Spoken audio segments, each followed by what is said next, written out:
Welcome to Lock It Down Sports. I'm your host, Locke Hoover, and as always, you can follow me on Twitter at Lock It Up Media. That's Lock It Up Media. And of course, you can find us wherever you get your podcast. You can check me out on Facebook, check me out on YouTube. Simple as that. Lock It Up Media on Twitter. Thank you for joining us to Lock It Down Sports. Today,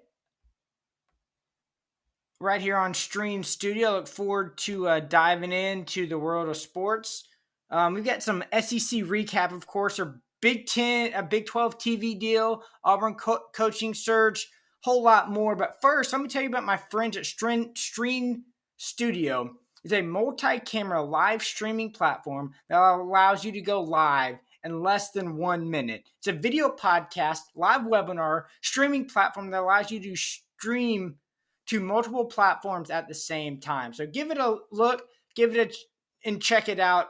Stream Studio. Now, it's another fun week in the SEC and college football as a whole. I mean, you had a very, very important one in TCU and Texas based on the overall landscape of college football, and even more for the Big 12 as a whole. What happens with that? Because TCU knows they need to win out and be undefeated to go to the college football playoff. They took care of business against Texas, but they've still got a tough one in Baylor. And don't slip on Iowa State. And then, of course, their conference championship game. So they're by no means cruise control because they've still got some battles coming up as well. And then you have other SEC matchups, which we'll get into. And then we'll get into this Auburn coaching search, what a mess that is at Auburn. I mean, I feel like they've got a good stabilizer right there in Carnell Williams, someone who wants to be at Auburn. He's got Auburn in his blood, and you gotta love him being the interim coach right now. Like I said, we'll get into the Auburn coaching search here. And then also, didn't get to touch on this because of some issues earlier with but Calvin Ridley, former Falcon, got traded to the Jaguars. And this is the trade deadline for the NFL a few weeks ago. And this is a really interesting one for the Falcons' compensation. So if he gets reinstated by a date, hadn't said when, by his date, it's worth at least a 5th round pick. Otherwise, the Falcons get a 6th. So if he makes the team in 2024, he gets at least a 4th. The Falcons get at least a 4th.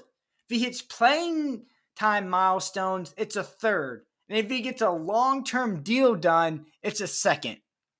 Yeah, that's a lot to unpack and a lot of contingencies on that. But I think it's really a win-win for both teams in the fact that the Jaguars get a premier first-round talent, first-round top-of-the-line receiver. He would be their number one in Jacksonville right now if he stepped on the field. Of course, he can't right now because he's serving a suspension for betting. Last year, funny enough, he bet against his current team, the Jaguars. So how ironic is that, right? But like I said, it's a win-win for both. For the Falcons, Calvin wasn't stepping on the field for them again based on how last season went and then him getting suspended. He wasn't stepping on the field, and the Falcons were able to get something for him outside of just straight up releasing him.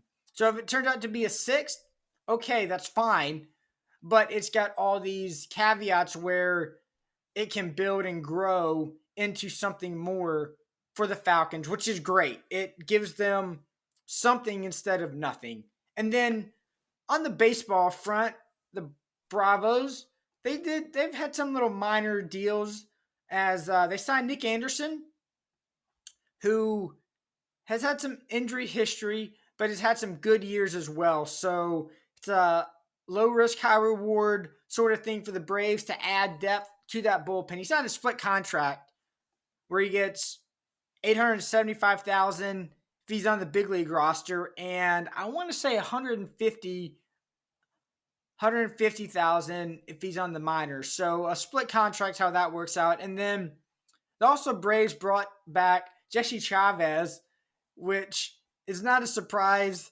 His last two stints in Atlanta, besides a non guaranteed deal, so it's a non roster deal where he'll be invited to spring training. He'll make 1.2 if he makes the roster. So that wouldn't surprise me if Chavez does make the opening roster for the Braves. But I think this has more why they signed him this way. More has to do with the roster crunch and what they're doing and how they're trying to maneuver the roster with the upcoming Rule 5 drafts, and they get their 40-man roster set. Like, this surprised me, like, just today, with the Braves making some moves for the 40-man roster. They made a little minor trade with the Rangers. They got a relief pitcher, and the corresponding move was DFAing Jackson Stevens, which is shocking to me. That's the route they went as a solid middle reliever because he pitched some big innings for Atlanta. And it wouldn't surprise me if he gets scooped up and claimed and the Braves probably get maybe cash consideration or a minor prospect of some sort for him because he was a solid big league reliever this year who obviously came out of nowhere.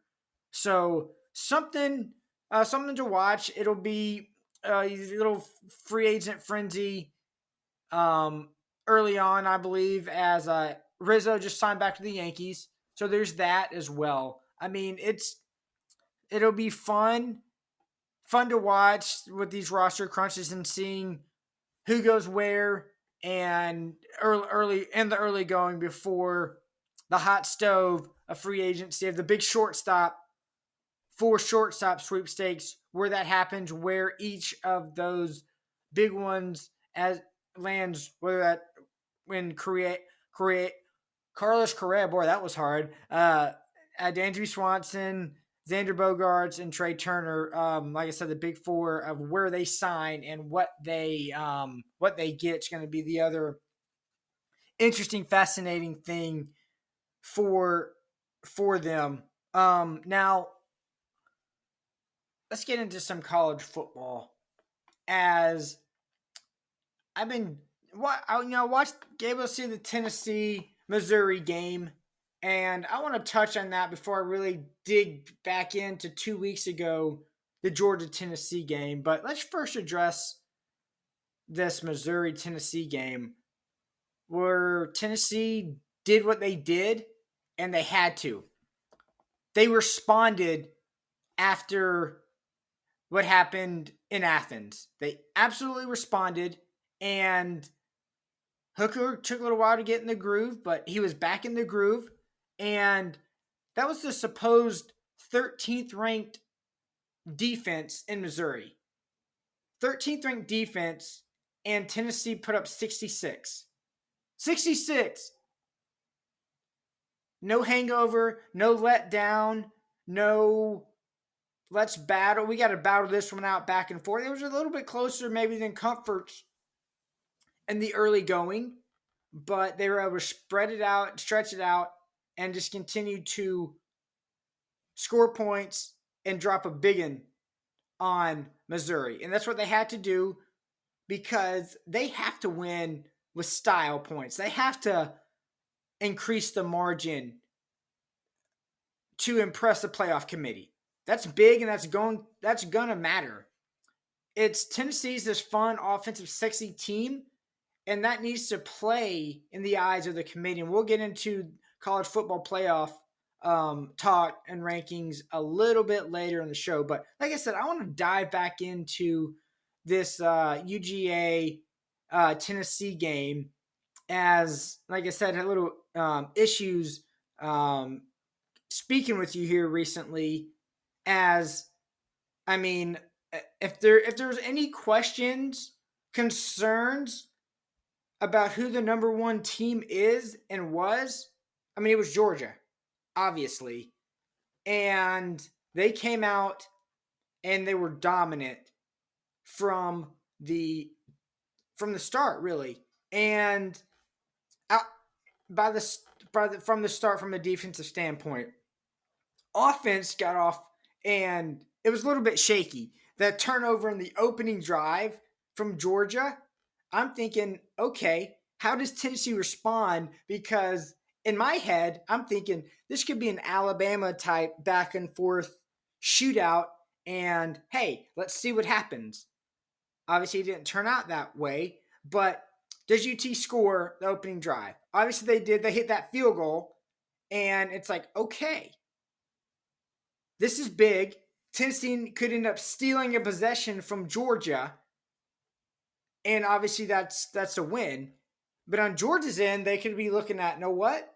It's a win as well because the explosive Tennessee offense, we only allowed a field goal. That's big. So it was that back and forth early on. But after that, it was Georgia, Georgia, and more Georgia. I mean, Georgia's able to run the football in that first quarter, score points, and just grind and lean on you. And then the, they got like I said, that defense really made Hooker uncomfortable. It was watching that game. You hadn't seen that from Hendon Hooker all year. Obviously, you didn't really see it much in the Missouri game, but they're not in the level of athlete and defense that Georgia is. I mean, in Tennessee's second possession, he had a big overthrow in Jalen Hyatt. If he doesn't overthrow him, Hyatt might be gone. That could have been a touchdown right there, that throw, or at the very least, minimum, let's say that's another field goal. That's another 3 points right there. Instead, you turn it around and Tennessee's forced to punt. And based on that, it kind of made me wonder, like, all right, the defense has to make a stop for it to play out how I think it is, kind of a back and forth shootout for Tennessee. Fortunately, they did. Tennessee made a defensive stand to make Georgia punt, which was big and very important. But here, to me, was like the biggest turning point of kind of, oh, okay, they're serious. So when it was 14-3 Georgia, and the Tennessee defense had to make a stand with 148 left in the first quarter, my thought was, if Georgia scores a touchdown here, Tennessee's not going to be able to catch up being down 21-3 with our the way our defense plays and the way our fast explosive offense plays. Georgia ended up scoring to make it 21-3. I'm looking down, I'm like, oh, there's a lot of catch up here for Tennessee to get back in this game. And the way Georgia's defense was playing, you didn't have a good feeling that was going to happen. It being in Athens, this was also a credit to Georgia's defense, no doubt about it. This is the first time you saw Hooker scrambling and moving and being uncomfortable in the pocket, especially in that first quarter. They say noise wasn't an issue, but you have 6 false starts. 6 false starts. That puts you behind the sticks. The crowd noise did affect them. As much as they don't want to say it, the crowd noise definitely affected them. Now, it was at this point later in the game, to me, this was an obvious one. It was Tennessee's first fourth down. It was a 4th and 1 on about the 45-yard line. Of course they have to go. The way the game was, the current situation, they had to go, and that's a fine call in my opinion. Now, so we moved into the second quarter. There's about 5 minutes left. Georgia's interception into the end zone is huge. Absolutely huge. Because if Tennessee continues to drive, or if they score, that makes it 21-13. Just like that, they're back in the game. 21-13, around 5 minutes left the second quarter. Okay. You feel good. You've recovered a little bit. You're able to move some offensively and get some production. And I mean, that right there was obviously Hooker's second missed throw. And it was obviously a good coverage by Ringo to pick that off in the end zone. Huge play. And that's really what it like came down to. It was a defensively dominated game by Georgia. So Georgia, to me, played about as clean as a game as possible outside of that fumble. But outside of that fumble in the first half. And you saw it. And this is exactly what Kirby Smart said. They had to play. They played man-to-man. And they won those battles. That's what they had to do. They took away Tennessee's big, long, explosive plays. And they kept Tennessee under 100 yards. They only had 94 yards on the ground. So here's one of my takeaways from this. And it's a punch counter punch sort of thing. They were able to watch everything Alabama did wrong in that game defensively, running a similar type type defense. They saw how Tennessee was able to exploit Alabama. Yes, Tennessee was playing a similar type defense, but you knew they were going to get some different looks and some changes, and that's exactly what happened with Alabama being able to Kirby watching Alabama and seeing what worked and what didn't work, and he was able to implement that game plan. Now, yeah, Georgia's got some guys, and not many teams are going to be able to do that defensively. Georgia's got 5 top 3 recruiting classes the last 5 years. You've got talent on top of talent on top of talent. And that's what you're supposed to do. That's right in the national championship conversation every single year these last 3 to 4 years. That's what you do. And they've been very successful doing that. Now, on defense, I was very surprised that Tennessee wasn't able to get to Stetson Bennett like they're able to get to Bryce Wilson. So that was very telling as well. And on the Georgia defensive front, I mean, they probably played their best defensive game of the season outside of maybe Oregon. If you want to count Mizzou, sure. But it's a very stout defense, and it obviously put a stamp on them being the number 1 rated team in the country. Before I move on, let me tell you about my friends at Stream Studio. They're a multi-camera live streaming platform that allows you to go live in less than a minute. You got podcasting, webinars, streaming platforms, all that good stuff on Stream Studios. Check it out. Give it a listen. Give it a plug and go enjoy it. Try it for yourself. Now, the other game I want to get into was the Alabama LSU game. Alabama back and forth slugfest meet last week against Ole Miss. And that officially eliminates Ole Miss from the conversation of being SEC West champion to play in the SEC championship game. LSU, a drag out 13-10 dub over Arkansas. I mean, obviously, big pressure. LSU has to win out because they hold the tiebreakers over both Bama over in this SEC West how things shake out. So they have to win and win and win. So it's very obviously very important. And I want to get into, like I said, again, some of this Alabama LSU game, which was amazing, absolutely amazing game.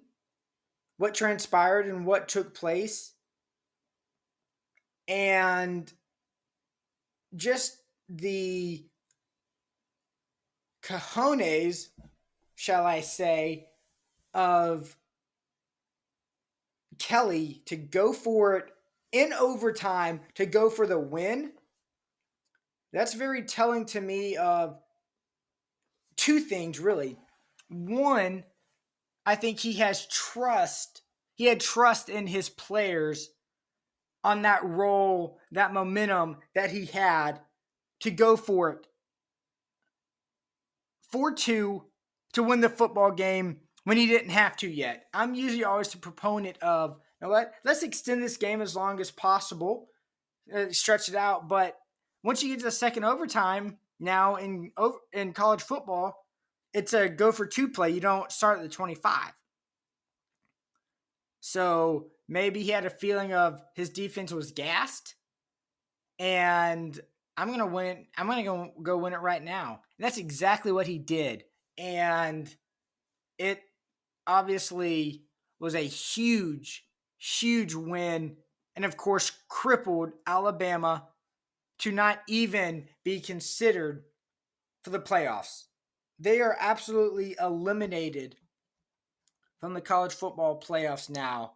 Actually, I mean, not officially, but they're not a two-loss team, not even getting in, especially if they're not even playing for the SEC championship game. So impressive by LSU, and they've got an outside shot based on how the committee looks at it when it comes to college football playoff, and that's exactly where we're at right now.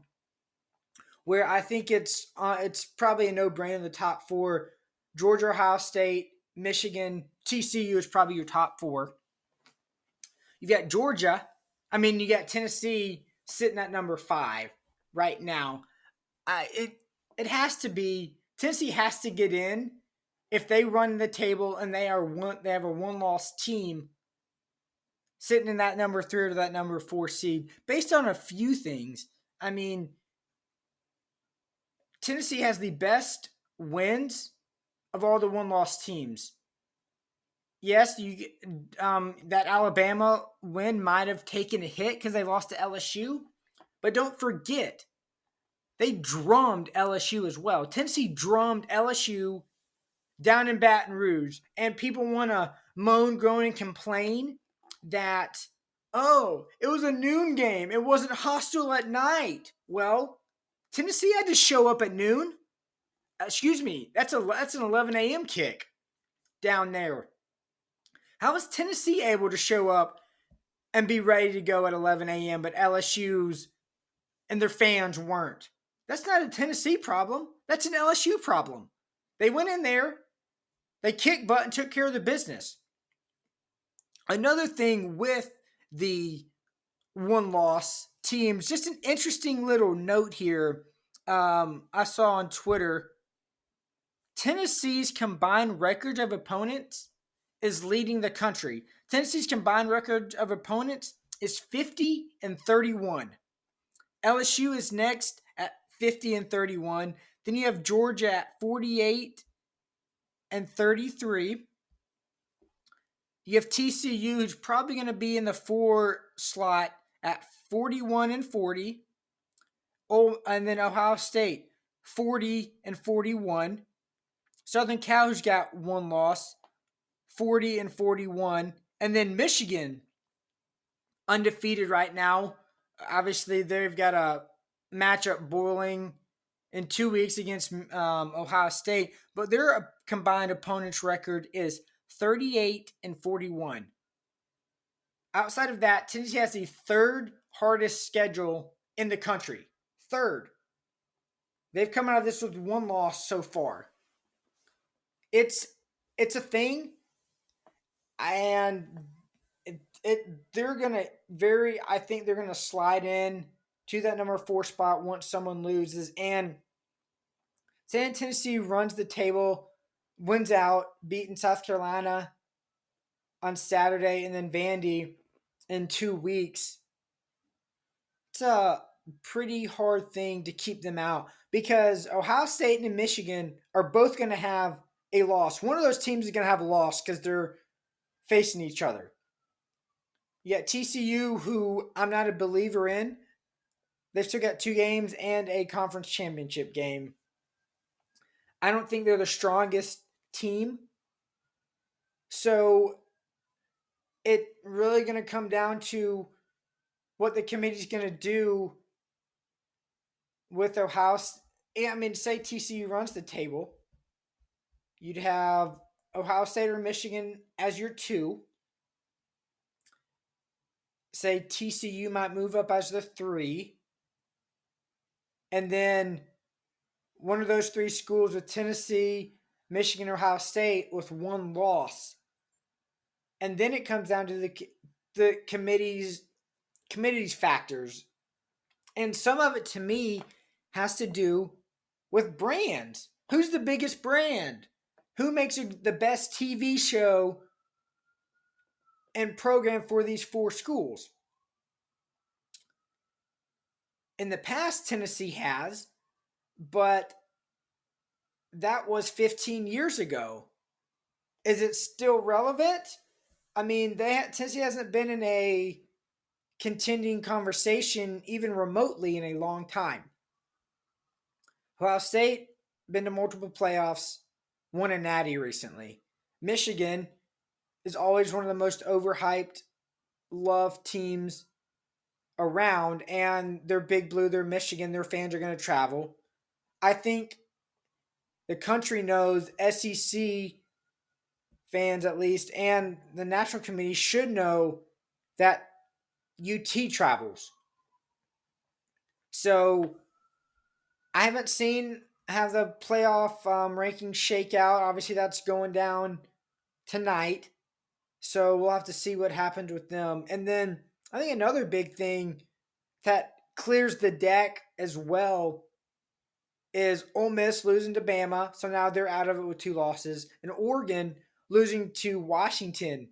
They're out of it with 2 losses. So really, it's really coming down to, at this point, 5 teams. And then you've got Southern Cal kind of circling. They've got 1 loss and outside looking in as well. So that's another shakeout. It'll be interesting to see where they're valued. If they move up to 6, it would be maybe a likely spot for them.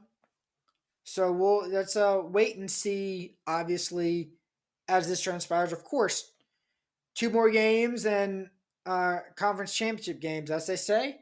Still a lot of football left to be played, and a lot of times these things work themselves out. Speaking of working themselves out, very smart of the Big 12 to work themselves a TV revenue deal out. They're going to get $380 million in annual revenue.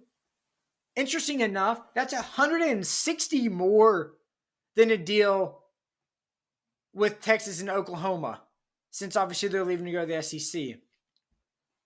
The total deal is $2.28 billion in TV deal, which is smart of them too, to spread themselves out of both on Fox and ESPN. And to me, I think this is important for them to get the deal done first. because they beat the Big 12 to the punch, who's in contract talks and negotiations. I feel like it almost stabilizes the Big 12 conference as well. And here's the twofold to that. I think it was more stable. I think partly because no other conference really wanted the rest of those schools. I mean, maybe a Oklahoma State going to the Big 12, Pac-12 of some nature, maybe. But now the Big 12's got a deal. Maybe the Pac 12 schools end up joining the Big 12 because they get the TV deal done. It's more stable. And like I said, the Pac 12 is not close to even closing a new TV deal. And they're also talking to streaming companies right now, whether it's Apple or Amazon, things of that nature, which could affect them because they're not going to be able to be seen by everybody, which in turn could be a merger for the Big 12 of some of those schools, Pac-12 schools, merge with the Big 12, and they also take along their streaming company, that streaming company to join them in part of their package, where or do the Pac-12, Big 12 combine to make one big conference. So then you have the TV deals of ESPN and Fox, and this streaming deal, whether it's an Apple, Amazon Prime, things of that nature. Something to watch and see what happens. But like I said, big, in my opinion, for the Big 12 to strike a deal right out of the gate. And they get more than their current deal, even with Texas and Oklahoma leaving. Big, big deal for them. And then finally, it wasn't a surprise, but Brian Harsin obviously getting let go a few weeks ago from Auburn. I mean, it just didn't work out for him in Auburn. 9 and 12 total. And just things I've been reading and hearing about Auburn and about Brian Harsin. I think he didn't really have much of a chance to succeed and thrive. He's supposed to be an offensive guy. Obviously, we didn't see that in the SEC. But I think one of the issues for him was a lot of the big booster money guys, backers at Auburn, weren't behind Brian Harsin. That's what I've seen. That's what I've read. And that's what I've heard with multiple coaches when it comes to how it functions and operates on the plains. So it's that. And there's also, you saw some rumblings, and I quote, when Derek Mason left, a well-respected, regarded defensive coordinator left for Oklahoma State, probably a bilateral move, but took a lot less money to be the defensive coordinator. Kind of scratch your head and wonder what that's all about. Well, there's a report Harsin's had some disagreements with maybe some internal staff and who to be on his staff. And Derek Mason comes out and says, like, look, I've coached in the SEC. I understand the landscape and the layout of it. And Brian Harsin goes, what? You mean Vanderbilt? That's a big slap in the face. And then you have Mike Bobo leave. Well-respected offensive coordinator. Obviously, a lot of SEC experience. And he did a good job for Georgia when he was our offensive coordinator there. He leaves. Leaves. So it's kind of suspect of what's really going on, what the internal struggles were and the internal issues. And then, I mean, obviously, so the rumors, the rules, I mean, not the rules, the names are out there. Hugh Freeze, I mean, he goes and beats Arkansas 2 weeks ago at Liberty. You know what he did at Ole Miss? Obviously, he had the off the field issues, but offensively and what he's done, obviously keep a name on. The big one over there, Ole Miss, Lane Kiffin. I mean, to me, that would be fun. He already faces Nick Saban every year, but just to him to be in the exact same state at Auburn, knowing Auburn, Alabama is the biggest game for that state, dealing with that every single year, that would be fun. And of course, he could still, spar with Jimbo Fisher of calling him a clown and things of that nature. Well, all the Twitter spat and Jimbo Fisher calling out all these coaches at the SEC media days last year or this year. Still be some fireworks. I think Kiffin will enjoy, and then obviously there's some other ones. Matt Rule, what he did at Baylor, building up Baylor to a school that's actually respectable. Of course, Carolina Panthers didn't work out for him. He's already gone, so he's out there. I think could be a good fit, and then go take Nick Saban's offensive coordinator, Bill O'Brien. Obviously, all the success he's had as the Texans head coach, and then he was very successful in the college ranks at Penn State.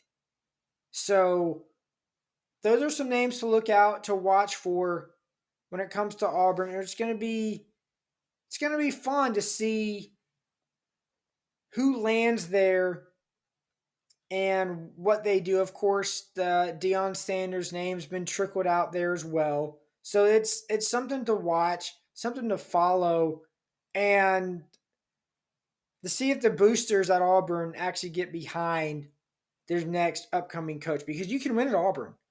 You can. It's a more up and down type program, but you can win. You can be successful over on the plains. As always, you can follow me at Lock It Up Media. That's Lock It Up Media on Twitter. You've been listening to Lock It Down Sports. Talk to you next week. Later.